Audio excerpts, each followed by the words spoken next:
परसों यूजीसी ने एक गाइडलाइन जारी किया कि हायर एक्लान में यूनिवर्सिटीज के हायर एक्लान अर्थात प्रोफेसर्स के पोस्ट पर कैंडिडेट्स अवेलेबल नहीं है एससी एसटी ओबीसी के, अथवा डी रिजर्व किया जाना चाहिए। तो कांग्रेस पार्टी ने प्रोटेस्ट किया कल और अब कोरिगंडम जारी कर दिया यूजीसी ने कि हम ऐसा करने नहीं जा रहे। लेकिन इससे हमें एक सच रखने का मौका मिला कि जो मोहन भागवत जी ने कभी कहा था कि आरक्षण का रिव्यू होना चाहिए, वो बात अब सत्यापित हो गई। हालांकि बिहार का चुनाव हारने के बाद उन्होंने कहा था हमने नहीं किया, बाद में वो आरक्षण की मजम्मत भी किया उन्होंने। लेकिन मैं आपको बता दूं कि जो ये रीजनिंग दी जाती है कि कैंडिडेट अवेलेबल नहीं है, गलत है। प्रेस स्टेटमेंट अभी जाएगा, उसमें प्रोफेसर रतनलाल दलहरी यूनिवर्सिटी के हैं, हिंदू कॉलेज के 11 किताबें लिखी, 2018 से प्रोफेसरशिप के लिए एलिजिबल हैं। एक केस स्टडी में दे रहा हूं, प्रोफेसर उनको नहीं बनाया गया।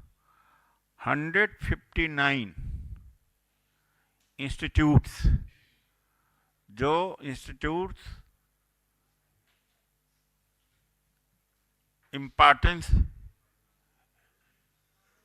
कंट्री के जो इम्पॉर्टेंट इंस्टीट्यूट्स हैं, उनमें से जैसे कि हम आपको बताते हैं कि उनमें से एक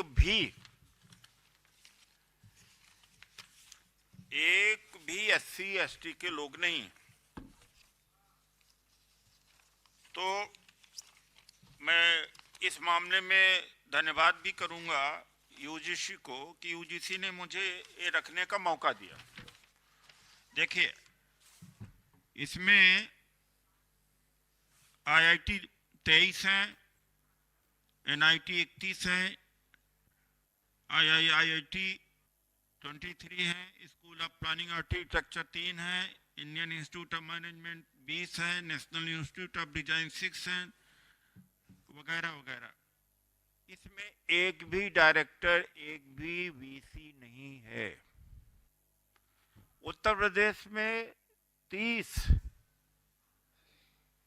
स्टेट यूनिवर्सिटीज गवर्नमेंट फंडेड है, एक वाइस चांसलर नहीं है।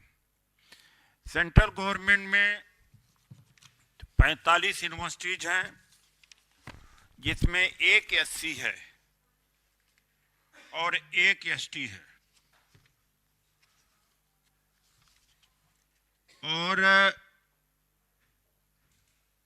मिनिस्टर सुभाष सरकार जी ने पार्लियामेंट में बोला कि 1500 प्रोफेसर्स में 69 एससी के हैं, जो 6.68 आता है, 15 एससी के हैं, एसटी के हैं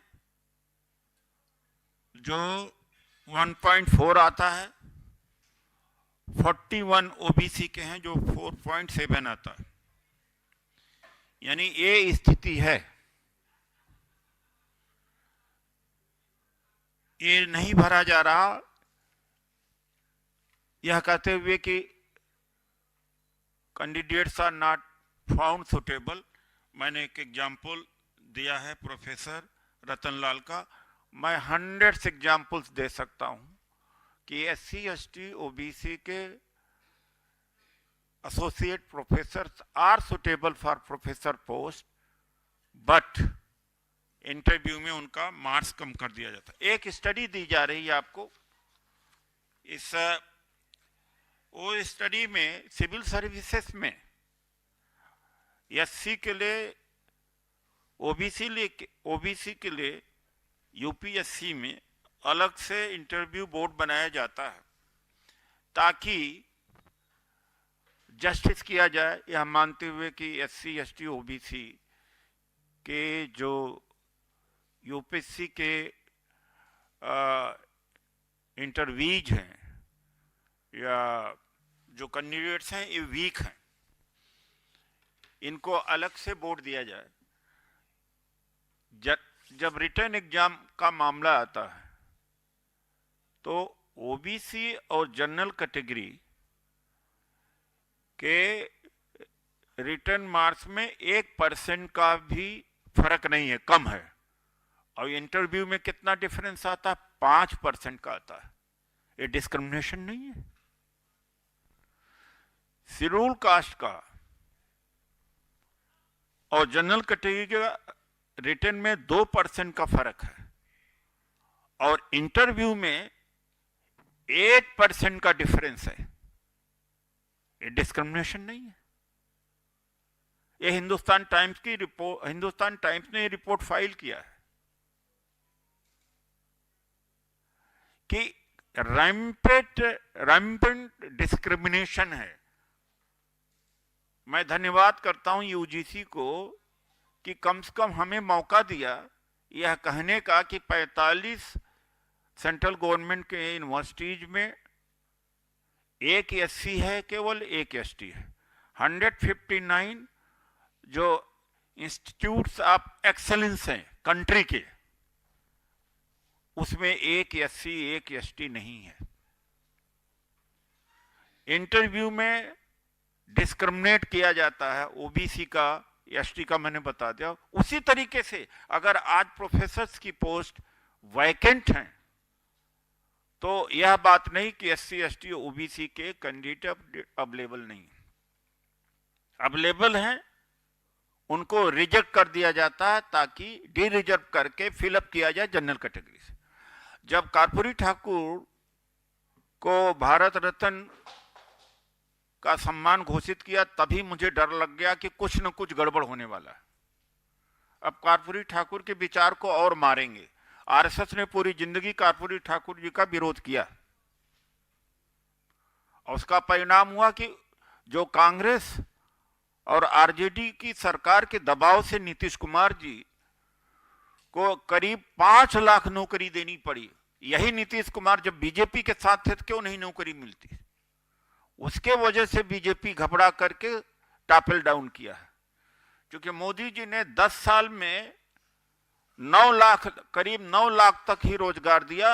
अकेले राहुल गांधी जी, खड़गे जी के नेतृत्व में चल रही कांग्रेस और लालू जी के नेतृत्व में चल रही आरजेडी के सहयोग से बनी बिहार की सरकार ने करीब 5 लाख रोजगार दिया, इसलिए सरकार गिराया इन्होंने।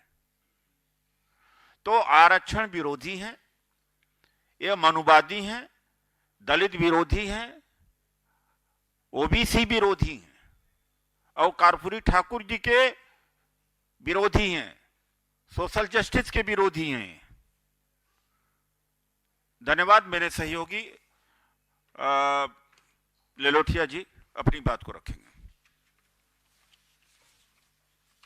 जो वैसे है प्रिंट वाले लोग हैं उनको दे दो इंग्लिश में। बहुत बहुत धन्यवाद। इंग्लिश और हिंदी देख लेना, हिंदी पूछ लेना। आप सबको आज इस महत्वपूर्ण प्रेस वार्ता के अंदर जो आमंत्रित किया गया, हम लोग यहाँ पर जो अभी यूजीसी ने एक रिसेंटली एक ड्राफ्ट पेश किया डी रिजर्वेशन को लेकर एजुकेशन इंस्टीट्यूट्स के अंदर, उसको कंडेम करने के लिए हम यहाँ पर उदित राज जी के साथ में उपस्थित हैं। मैं बाबा साहब भीमराव अंबेडकर जी को कोट करना चाहूँगा। उन्होंने कहा था, the progress of any society depends on the progress of education in that society.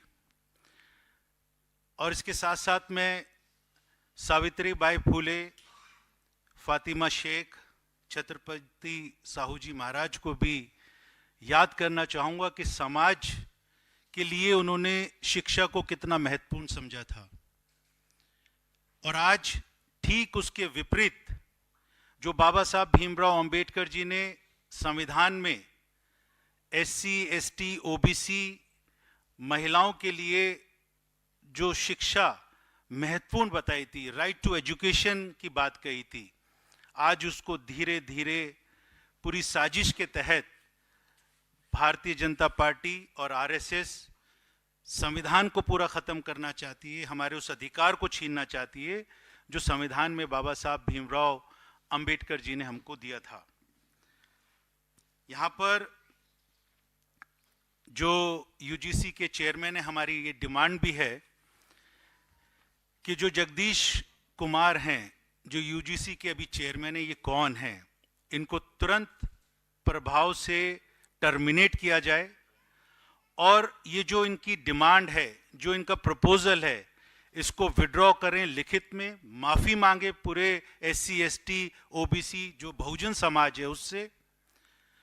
जो हमारा शिक्षित वर्ग है, अगर वो शिक्षित वर्ग को इस तरीके से डिस्टर्ब करना चाहते हैं, जैसा अभी उल्लेख प्रोफेसर रतन लाल जी का यहाँ पर हमारे साथी बहुत ही सीनियर लीडर उदित राज जी ने किया, कि उनको दशकों तक पढ़ाने के बाद भी यूनिवर्सिटी के अंदर उनको अभी रेगुलराइज नहीं किया।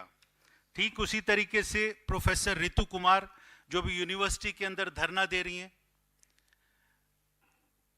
प्रोफेसर लक्ष्मण यादव जिनको मैं मेंशन करना चाहूंगा कि उनको नौकरी से निकाल दिया। ये डी रिजर्वेशन की बात नहीं करे तो नौकरियों से भी निकाल रहे हैं। और अभी जिस तरीके से अभी उदित राज जी यहाँ पर कह रहे थे कि नॉट फाउंड सूटेबल कहकर ये लोग हमारे जो एससी, एसटी, ओबीसी के जो टीचिंग स्टाफ है, नॉन टीचिंग स्टाफ है, उसकी जगह पर जनरल कम्युनिटी के लोगों को वहाँ पर नौकरी दे देते हैं। और ये सही कहा कि सोच बहुत खतरनाक सोच है, जो संविधान से परे है और ये मनुवादी की सोच है।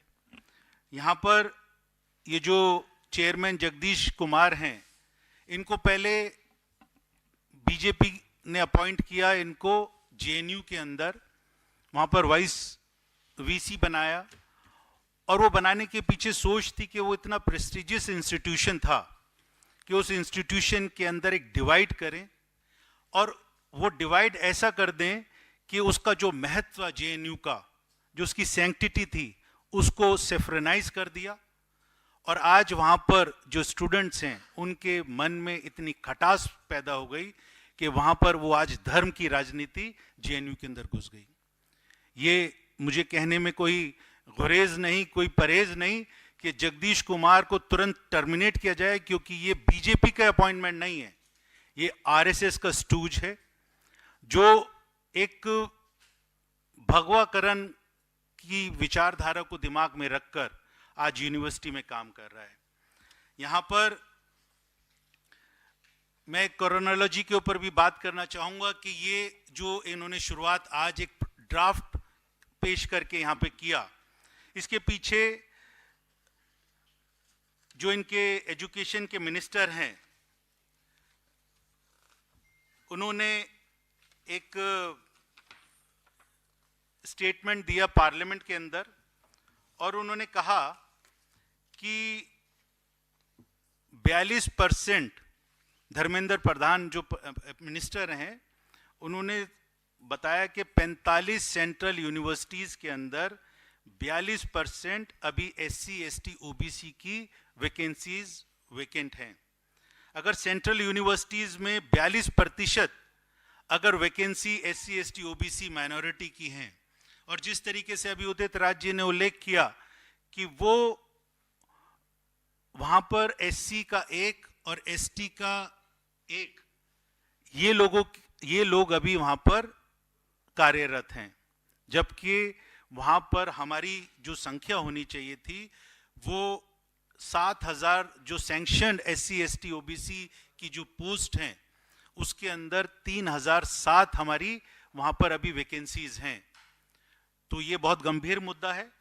और अभी जयराम रमेश जी ने भी इसके ऊपर एक ट्वीट किया और पूरी कांग्रेस पार्टी ने एक फैसला लिया कि हम लोग इस ड्राफ्ट का विरोध करेंगे, क्योंकि हम ये मानते हैं कि जिस परिवार में, जिस समाज में अगर शिक्षा खत्म हो जाएगी तो वो समाज कभी प्रोग्रेस नहीं कर सकता, आगे नहीं बढ़ सकता। और ये बाबा साहब भीमराव अंबेडकर की सोच को लेकर हम ये मांग करते हैं कि जो बीजेपी, आरएसएस ने जो पिछले 2015 के अंदर जो 55% यूजीसी का जो एक उनका बजट था उसको रिड्यूस किया और उसके कंटिन्यूसली हर साल उसको कम करते करते एक सीधा अटैक कर रहे हैं वो लोग हमारे एजुकेशनल इंस्टीट्यूशंस के ऊपर, एससी, एसटी, ओबीसी स्टूडेंट्स के ऊपर, टीचिंग, नॉन टीचिंग स्टाफ के ऊपर, कि जब हमारे पास में बजट ही नहीं होगा तो इनके पास में एक और बहाना आ जाएगा कि हमारे पास में पैसा नहीं है, बजट नहीं है, तो हम नौकरी नहीं दे सकते। और जो हमारी नौकरियां बैकलॉग के अंदर खाली पड़ी हैं, बैकलॉग भरने का काम नहीं कर रहे, उस बैकलॉग के ऊपर ये लोग ये बात करेंगे कि यहाँ पर नॉट फाउंड सूटेबल, और उसके बाद में वो किसी और को वहाँ पर नौकरी दे देंगे।